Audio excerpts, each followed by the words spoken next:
Assalamu alaikum wa rahmatullahi wa barakatuh. Bienvenue sur Islam Light. Dans cette série de vidéos, on va prendre une invocation en arabe qu'on va traduire par la suite au français dans le but de mieux la comprendre. Mais on ne s'arrêtera pas là. On va essayer de puiser dans cette invocation des valeurs et des principes qui nous permettront de mieux comprendre notre religion qui est l'islam. Avant de rentrer dans le vif du sujet et commencer cette nouvelle invocation, je vous invite à vous abonner à notre chaîne pour recevoir en notification toutes les prochaines vidéos qu'on va publier. J'ai publié récemment une invocation sur la page Facebook d'Islam Light. Donc je vous mets les liens en description pour nous suivre sur Facebook. Donc cette invocation dit: Allahumma ja'al li fihi ila mardatika dalilan wa la taj'al lish-shaytani fihi alayya sabila. واجعل الجنة لي منزلا ومقيلا يا قاضي حوائج الطالبين. Cela signifie: Ô Allah, guide-moi vers ta satisfaction, éloigne le diable de mon chemin et fais du paradis ma demeure. Ô toi qui exauces tous les besoins. Dans cette invocation, il y a un mot qui est vraiment central, c'est sabilu shaytani. Quand il dit la taj'al lish-shaytani fihi alayya sabilan, ne donne pas, ne mets pas le diable dans mon chemin, sur mon chemin. Et donc la question qui est très importante ici, c'est que en fait le diable, il est tout le temps autour de nous. Que ce soit qu'on soit seul ou accompagné, qu'on soit loin ou proche, le diable est tout le temps parmi nous, autour de nous. L'islam nous permet de faire un grand stop à cette présence du diable dans notre quotidien et vivre pleinement notre foi.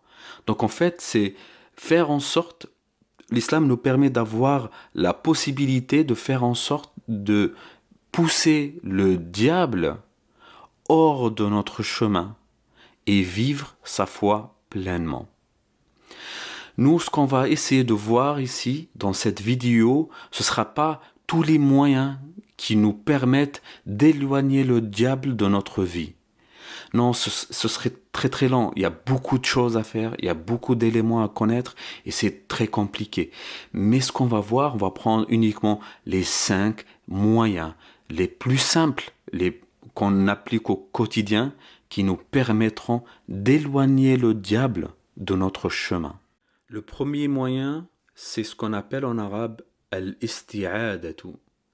Al-isti'ada, tout simplement, c'est faire appel à Dieu pour qu'il nous protège, pour qu'il éloigne le diable de notre chemin.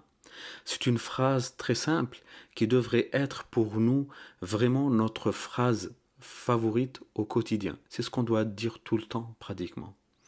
Cette phrase, c'est A'udhu billahi minash shaytanir rajim. Je répète encore. A'udhu billahi minash shaytanir rajim.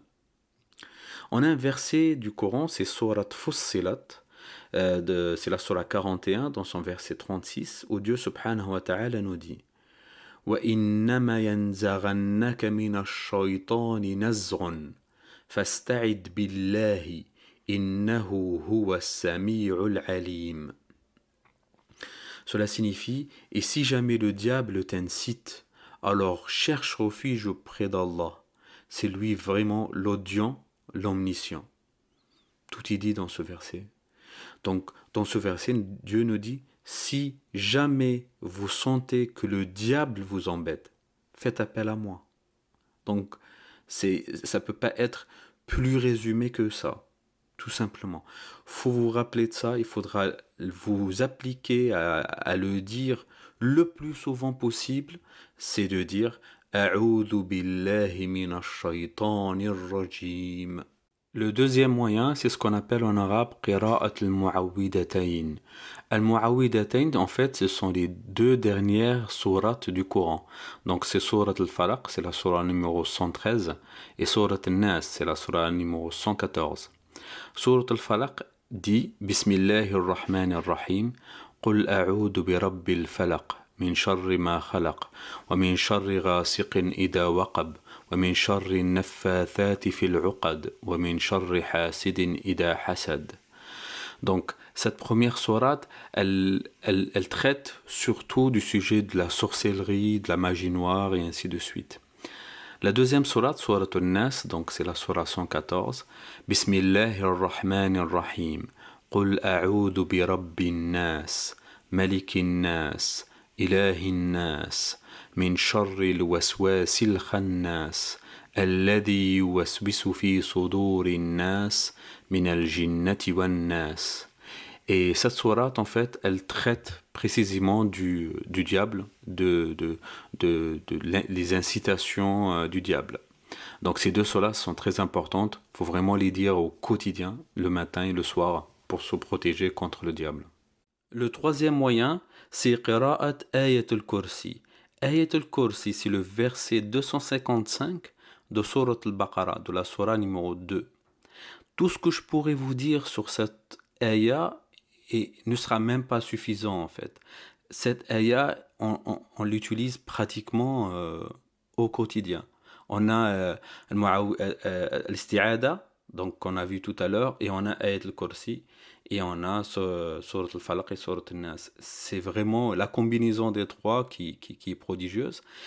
Donc quand on prend Ayat al-Kursi à part, c'est un élément, c'est une ayah, c'est un miracle, pour être vraiment sincère avec vous. Il est rapporté en fait que Ayat al-Kursi, quand on la lit le soir avant de s'endormir, elle nous protège. Dieu subhanahu wa ta'ala nous envoie quelqu'un qui nous protège depuis le soir jusqu'au lever du matin. Et si on la lit le matin, donc Dieu subhanahu wa ta'ala nous enverra quelqu'un pour nous protéger contre le diable, bien sûr, du matin au soir. En gros, en la lisant le matin et le soir, on est protégé 24/24, tout simplement. D'où la valeur et l'importance de cette ayah. Donc je vais vous la lire en français, en arabe, pardon. Je vais pas le faire en français parce que voilà, c'est pas vraiment le but. Le but c'est de l'apprendre. Et après, si on est amené à aller plus loin dans l'interprétation de Ayat al-Kursi, je me ferai un plaisir de vous l'expliquer en entier. Donc si vous voulez, vous pouvez laisser un commentaire en me disant ce que vous en pensez et on verra si tout le monde le veut, on pourra la mettre en avant. Donc Ayat al-Kursi, c'est الله لا إله إلا هو الحي القيوم لا تأخذه سنة ولا نوم له ما في السماوات وما في الأرض من ذا الذي يشفع عنده إلا بإذنه يعلم ما بين أيديهم وما خلفهم ولا يحيطون بشيء من علمه إلا بما شاء وسع كرسيه السماوات والأرض ولا يؤوده حفظهما وهو العلي العظيم. Masha'Allah, déjà la ayah, enfin, j'ai pas de mots pour l'expliquer, mais l'avantage et la valeur de cette ayah, c'est encore plus fort que la ayah elle-même. Le quatrième et cinquième moyen sont liés. Donc c'est pour cette raison, je vais les regrouper ensemble parce que en fait, ils sont liés tous les deux. Donc le quatrième moyen, c'est la lecture de Surat al-Baqarah. C'est la sourate numéro 2.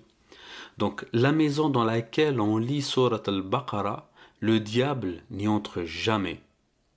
On a un hadith du prophète sallallahu alayhi wa sallam où il dit La taj'alu buyutakum maqabira. إن الشيطان ينفر من البيت الذي تقرأ فيه سورة البقرة. Ne faites pas de vos maisons des cimetières. Satan évite les maisons où il est lu Surat al-Baqarah. Donc ce hadith est purement et simplement explicite. Habituez-vous à lire Surat al-Baqarah. Le meilleur jour pour lire Surat al-Baqarah, c'est le vendredi. Si vous ne savez pas lire Surat al-Baqarah, ou vous avez des difficultés à lire en arabe, vous pouvez mettre des enregistrements du Coran et vous mettez Surat al-Baqarah le vendredi. Elle vous protège, elle protège votre foyer. La sourate al-Baqarah est très très importante et vous avez vu depuis tout à l'heure, on n'arrête pas de parler de versets qui sont dans sourate al-Baqarah ou bien liés à sourate al-Baqarah. Le cinquième moyen, c'est lire les 2 derniers versets de Surat al-Baqarah. Vous me direz, Surat al-Baqarah encore, et toujours, voilà. Surat al-Baqarah, donc on parle du verset 285 et le verset 286, en fait, c'est les 2 versets par lesquels on termine Surat al-Baqarah. Pareil, je ne vais pas faire la traduction de ces versets-là. Vous essayez de les lire, forcez-vous, reprenez mes enregistrements, essayez de les reprononcer. Si vous ne savez pas le faire, j'ai une formation gratuite qui vous apprend à lire et à écrire en arabe en 7 jours. Donc, suivez cette petite formation et dans une semaine, Inch'Allah, vous pourrez commencer à lire ces versets-là en arabe. Donc, les 2 versets disent آمن الرسول بما أنزل إليه من ربه والمؤمنون كل آمن بالله وملائكته وكتبه ورسله لا نفرق بين أحد من رسله وقالوا سمعنا وأطعنا غفرانك ربنا وإليك المصير لا يكلف الله نفسا إلا وسعها لها ما كسبت وعليها ما اكتسبت ربنا لا تؤاخذنا إن نسينا أو أخطأنا ربنا ولا تحمل علينا إصرا كما حملته على الذين من قبلنا ربنا ولا تحملنا ما لا طاقة لنا به واعف عنا واغفر لنا وارحمنا أنت مولانا فانصرنا على القوم الكافرين. Je vais vous reprendre la lecture de ce verset. Donc, آمن الرسول بما أنزل إليه من ربه والمؤمنون كل آمن بالله وملائكته وكتبه ورسله لا نفرق بين أحد من رسله وقالوا سمعنا وأطعنا غفرانك ربنا وإليك المصير لا يكلف الله نفسا إلا وسعها لها ما كسبت وعليها ما اكتسبت ربنا لا تؤاخذنا إن نسينا أو أخطأنا ربنا ولا تحمل علينا إصرا كما حملته على الذين من قبلنا ربنا ولا تحملنا ما لا طاقة لنا به واعف عنا واغفر لنا وارحمنا أنت مولانا فانصرنا على القوم الكافرين. صدق الله العظيم. Donc voilà, on finit avec encore Surat al-Baqarah. Ce qu'il faudra retenir, c'est qu'il y a des versets clés qu'il faudra apprendre. Il y a ta'aoud min ash-shaytan, donc faut le dire régulièrement et essayer d'apprendre ces versets-là, ou bien au pire mettez-les en audio dans vos foyers, écoutez-les régulièrement pour vous habituer à les lire, à les utiliser régulièrement. Inch'Allah, Dieu vous protégera contre le diable. Pour vous remercier d'avoir suivi cette vidéo, j'ai mis en ligne une formation gratuite qui vous permet d'apprendre à lire et à écrire en arabe, et ce en 7 leçons uniquement. Pour en bénéficier, il faut juste aller en description de cette vidéo et vous aurez le lien, et là vous aurez juste à vous inscrire. Là maintenant on arrive à la fin de cette vidéo, donc si vous avez aimé, mettez un grand pouce j'aime, abonnez-vous à la chaîne et activez la petite cloche pour recevoir toutes les prochaines notifications de vidéos qu'on va faire. Assalamu alaikum wa rahmatullah.